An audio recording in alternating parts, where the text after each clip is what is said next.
Hi students, today we are going to see sentence pattern. Sentence pattern, there are different types of pattern like subject, verb, object, direct object, indirect object, complement and adjunct. Let's see what is subject. Subject na doer of the sentence. Doer. In the subject usually first part of your sentence. எப்படி வரும்னா person, place or things. ஒன்று பர்சனாக வரலாம், இல்லை பிளேஸாக வரலாம், இல்லை திங்ஸாக வரலாம். Next verb. verb வந்து ஆக்ஷன் வேர்ட்ஸ். ஒரு சென்டென்ஸில் என்ன ஆக்ஷன் நடக்குதோ அதை வேர்ப்னு சொல்கிறோம்.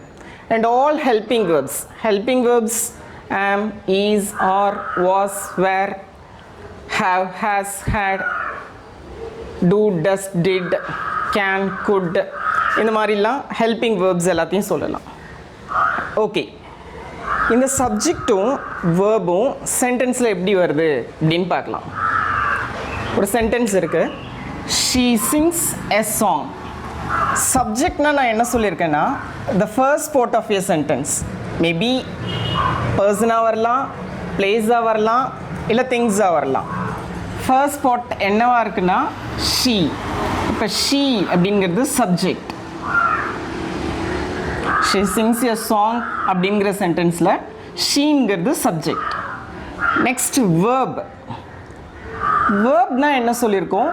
Action words. அந்த சென்டென்ஸில் எது ஆக்ஷன் வேர்ட்ஸ், என்ன ஒர்க் நடக்குது அப்படிங்கிறத சொல்கிறது தான் verb. So here in this sentence, sings is a verb. In this sentence, sings is a verb. Then the next one is object. Object comes as things or person. ஒன்று திங்ஸாக வரும், இல்லை பர்சனாக வரும். How we identify that object in a sentence? She sings a song இருக்கு. இப்போ சாங்கிறது ஆப்ஜெக்டா? Let's see. ஒன்று திங்ஸாக வரணும், இல்லை பர்சனாக வரணும்.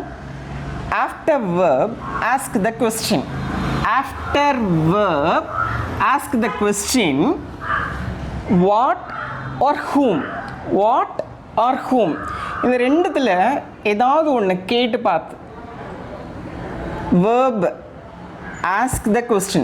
After verb ask the question what or whom. இப்போ கேட்டு பார்க்கலாம் question. She sings what ன்னு கேட்டு பார்க்கலாமா? What. What she sings a song அப்படிங்கிறது ஆன்சராக கிடச்சிருக்கு. அப்போ a songங்கிறது object. She sings a song. அதே தாங்க சொல்லியிருக்கு. Subject, sings verb, a song அப்படிங்கிறது object. sings what. next sentence, the students met the principal. the students met the principal. first part of your sentence என்ன? subject. metங்கிறது என்ன? action word. some work is going on, so it is verb. the principal எப்படி identify பண்ணலாம்? திங்ஸாக வரலாம், இல்லை பர்சனாக வரலாம். Principal is the person, அது மட்டுமே கிடையாது.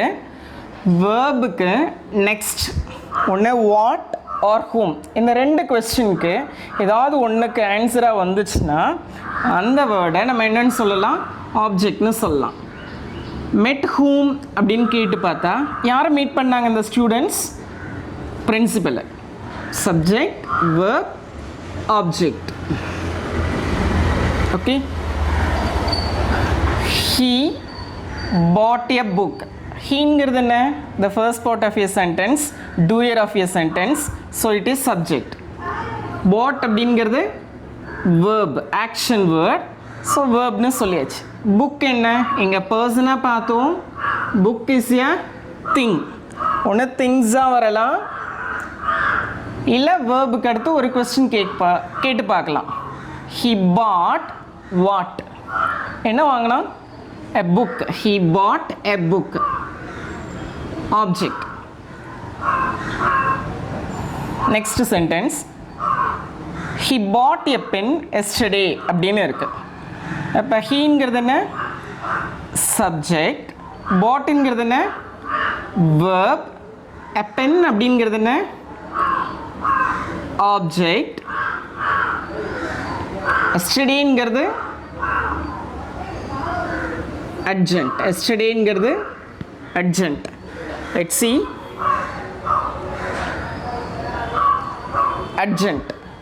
adjunct எப்படி வரும் அப்படின்னா இந்த 4 கொஸ்டின்ஸ்க்கு ஆன்சராக வரக்கூடிய வேர்ட்ஸ் adjunct அப்படின்னு சொல்லலாம். என்னென்ன அந்த 4 வேர்ட்ஸ் கொஸ்டின் வேர்ட்ஸ் அப்படின்னா how, where, when, why. இந்த கொஸ்டினில் ஏன் எஸ்டர்டே adjunctன்னு சொல்லியிருக்கிறோம் இந்த சென்டென்ஸில் he bought a pen howன்னு கேட்டு பார்த்தா ஆன்சர் வருதான்னு பார்க்குமா he bought a pen how இல்லை he bought a pen where அதுக்கும் ஆன்சர் கிடைக்கல he bought a pen when whenங்கிறது டைமை சொல்லுது so he bought a pen yesterday. இப்போ adjunct எப்படி ஐடென்டிஃபை பண்ணலாம் ஒன்று ஹவுக்கு ஆன்சர் கிடைக்கணும் இல்லை வேர்க்கு ஆன்சர் கிடைக்கணும் இல்லை வென்னுக்கு ஆன்சர் கிடைக்கணும் இல்லைன்னா வைக்கு ஆன்சர் கிடைக்கணும். இந்த இடத்துல வென்னுக்கு ஆன்சர் கிடச்சிருக்கு டைம் ஸோ SVOA சரியா. இப்போ சப்ஜெக்ட்னா என்னன்னு தெரிஞ்சுக்கிட்டோம், வேர்ப்னா என்னன்னு தெரிஞ்சுக்கிட்டோம், ஆப்ஜெக்ட்னா என்னன்னு தெரிஞ்சுக்கிட்டோம், அட்ஜென்ட்னா என்னன்னு தெரிஞ்சுக்கிட்டோம் சரியா. இப்போ ஆப்ஜெக்ட்லேயே 2 டைப்ஸ் இருக்குது. ஒன்று டைரக்ட் ஆப்ஜெக்ட், இன்னொன்று இன்டைரக்ட் ஆப்ஜெக்ட். டைரக்ட் ஆப்ஜெக்ட் அப்படிங்கிறது திங்ஸை ரெஃபர் பண்ணி வர வாட்ங்கிறது, இன்டைரக்ட் ஆப்ஜெக்ட் அப்படிங்கிறது பர்சனை ரெஃபர் பண்ணி வர ஹூம்ங்கிற கொஸ்டினுக்கு ஆன்சர் கிடைக்கிறது. he bought a book to ராஜா அப்படின்னு இந்த சென்டென்ஸை நான் சொல்கிறேன். he bought a book to Raja.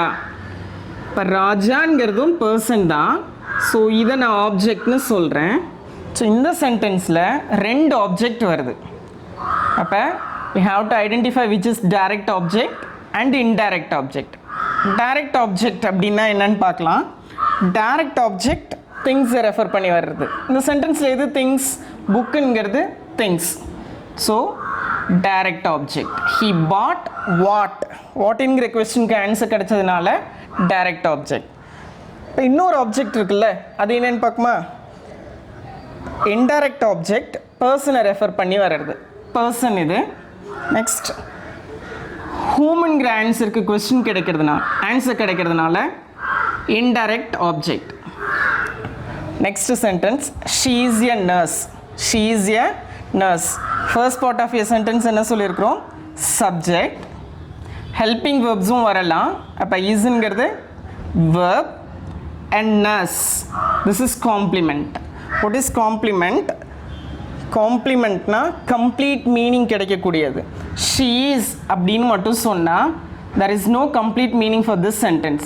So complement will give the complete meaning for this sentence.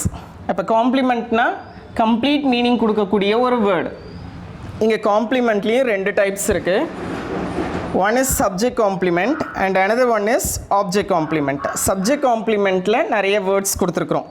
am, is, are, was, were, become, look, feel, grow, seem, taste, smell, appear, behave, remain. இதெல்லாம் வந்துச்சுன்னா these words describe subject complement. Subject. Next object complement. Make, name, call, consider, think, elect, find, prove, choose, appoint, keep, struck, paint, declare, appear. இந்த வேர்ட்ஸ்லாம் வந்துச்சுன்னா these are called object complement. Let's see what is this. Milk tastes sweet. First part of your sentence subject, taste verb, action word அதனால இது verb, sweet இது என்னன்னு சொல்லுவோம் milk taste எப்படி டேஸ்ட்டாக இருக்கு. there is no complete meaning. ஸ்வீட்டை விட்டுட்டோம்னா complete meaning கிடையாது, ஸ்வீட் சேர்த்துருக்குறோம் so that it is complement. இன்னும் சொல்லணும் அப்படின்னா சப்ஜெக்ட் காம்ப்ளிமெண்ட். சப்ஜெக்ட் காம்ப்ளிமெண்ட்டில் டேஸ்ட்டுங்கிற வேர்டு இருக்குது. It speaks about subject. டேஸ்ட்டுங்கிற வேர்டு சொல்கிறதுனால it speaks about subject complement. இந்த ஸ்வீட் வந்து சப்ஜெக்ட் காம்ப்ளிமெண்ட். அதே மாதிரி ஆப்ஜெக்ட் காம்ப்ளிமெண்ட். இந்த வேர்ட்ஸில் ஏதாவது ஒன்று சென்டென்ஸ் வந்து அந்த சென்டென்ஸ் கம்ப்ளீட் மீனிங் கொடுக்குதுன்னா that is also complement. First part of a sentence subject, கோல்டுங்கிறது வேர்ப், ஹிம் பர்சனாக வந்திருக்கு ஸோ இட் இஸ் ஆப்ஜெக்ட். ஹிட்லரும் பர்சன் தான் பட் வி கால்டு ஹிம் என்னன்னு கூப்பிடுறோம், ஹிட்லரை விட்டுட்டு இந்த சென்டென்ஸை சொன்னோன்னா that is no complete meaning. So Hitler போட்டால் மட்டும் complete meaning. And Hitler speaks about object complement. இந்த கால்டு வந்தால் மட்டும்தான் யாருன்னு சொல்லுது. ஸோ கால்ங்கிற வேர்ட் இங்கே இருக்குது, கால்ங்கிற வேர்ட் இங்கே இருக்குது. So it is object complement. So புரியுதா? These are the pattern in this sentence. Thank you children.